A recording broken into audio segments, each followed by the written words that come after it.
Hey, what's up, everyone? This is JDOG from JDOG's DVD Dungeon, here at you in association with Squid Flicks. We're doing a Psycho Mother's Day movie marathon. I already did part 1, so I hope you guys all enjoyed my review for Psycho 1. And now I'll be doing Psycho 2. Classic movie. I like it. I'd probably rate it in my top 25, I suppose. Anyway, this movie, Psycho 2, it was released on June 3rd, 1983, theatrically. It's got a runtime of 113 minutes. I think it was written by Tom Holland, genre director, went on and did stuff like Child's Play and whatnot. It's directed by Richard Franklin. You got the score. It's got a pretty good score on it. I enjoy it. I've seen it on eBay and stuff. It's pretty rare, expensive. If you can find the record, I suggest you pick it up. That's done by Jgog'S, I think. And yeah, it was done on a budget of around $5 million. Brought in quite a good return. I think 32 million worldwide after theatrical release. This is the first. I watched this twice for these reviews. This is the first one I watched. This is my VHS copy in stereo. Very classy. And I also have this one as well. I suggest if you want to see the movies, pick up this triple feature. It was like $10, so real cheap. And you got Psycho 2, Psycho 3, the TV movie Psycho 4. So yeah, good deal. It's got the same runtime, like everything's the same on the VHS copy as to my DVD copy. Both 153-minute runtime. But anyway, Psycho 2, like, it's starring, of course, Anthony Perkins as Norman Bates. And we got Vera Mills. She plays the character of Lila Loomis.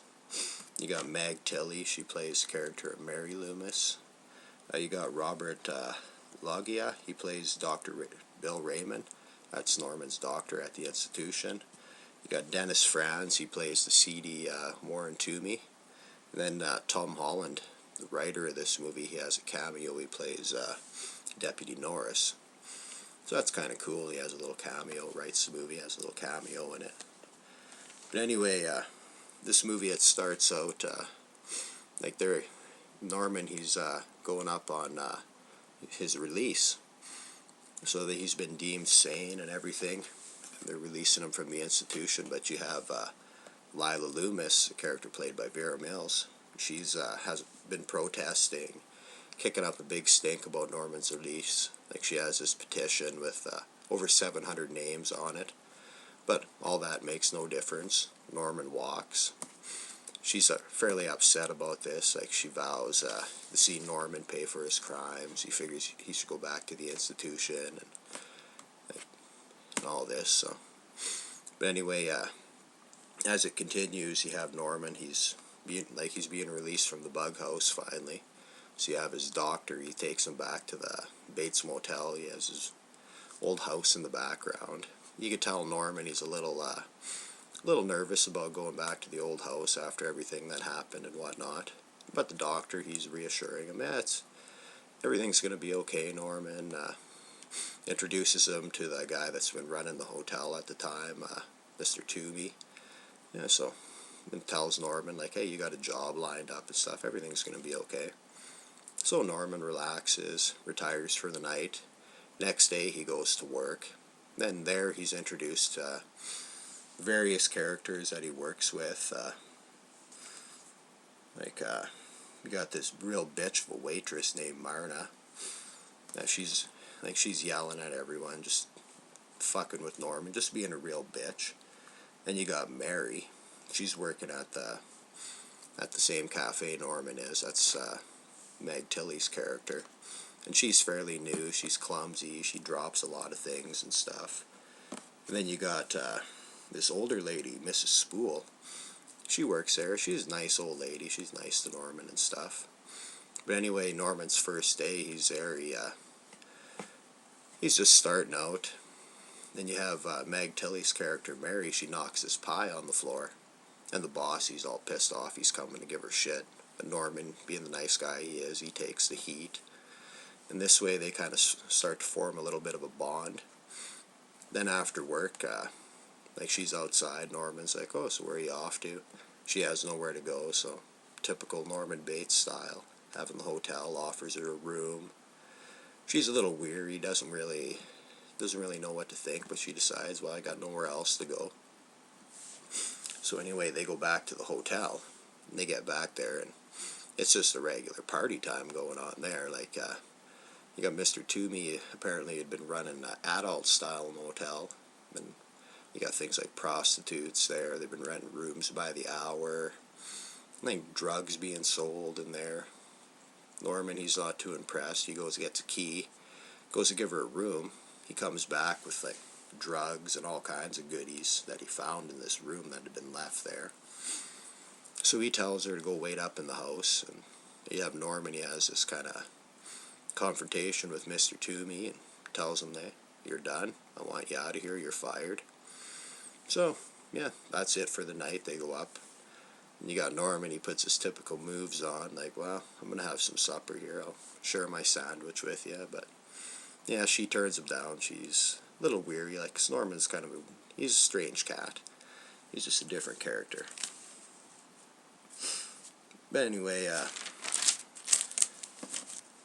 you got, after that, you got weird things start to happen. Like Norman, he starts to find mysterious notes, like laying around at work.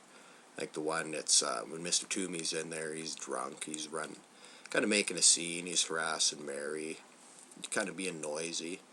And as Norman's grabbing the orders as they're coming around, he finds this note, says something about his mother. Well, Norman snaps, he figures Mr. Toomey did it, he goes, starts kicking up a stink. They almost get into a fight.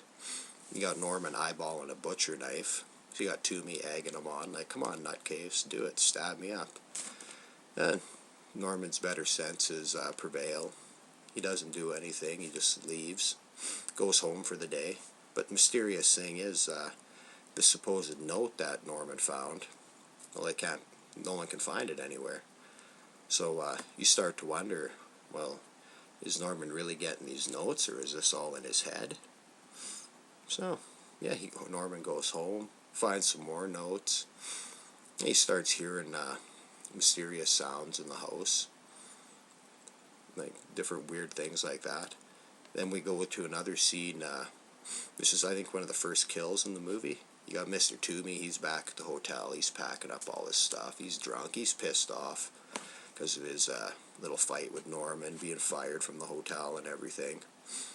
Yeah, as he's packing up, you see this mysterious black character in black come in, takes Mr. Toomey out, stabs him, kills him. It's fairly good death scenes in this movie, actually. You can tell it was all right in the whole slasher era, because it's got a couple of kills that are fairly reminiscent to stuff you'd see in the slasher movies from around this time, being 1983, so not a big surprise. But anyway, you have Mr. Toomey. He's out of the picture now.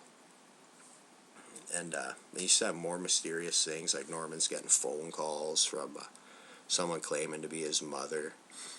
Then he hears these voices in the house, and he starts going investigating, finds his mom's room, like it's all set up like it was 22 years ago.